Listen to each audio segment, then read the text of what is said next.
Have you ever felt like a fraud? I've experienced this a lot in my life. You know, I'll walk into a new situation, perhaps a new networking event or a new social event, or it doesn't matter, any sort of new situation. And I'll stand there and I have this unnerving sense of, if they knew who I truly was, I wouldn't be here. And it's this feeling that holds us back. Now, this feeling comes from our self-esteem, which is how we see ourselves.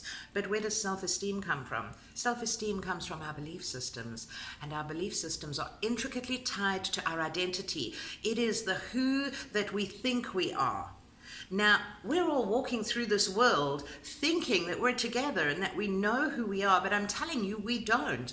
I don't believe that we will ever fully discover ourselves in this life. I believe that identity work is an ongoing journey, and we will continue to peel back those layers and learn more and more and more about ourselves. And that is the very definition of a full life, is that constant work on yourself and that revamping of your self-image.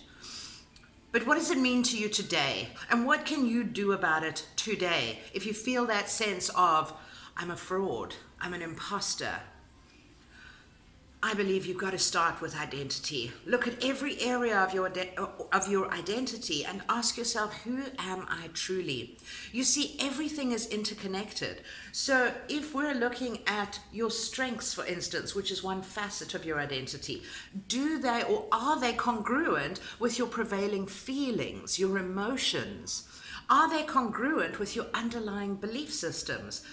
Have you looked at your shadow self? Have you looked at the parts of yourself that you're deeply ashamed of, that you don't want the world to know about? Have you integrated all of those parts into one another?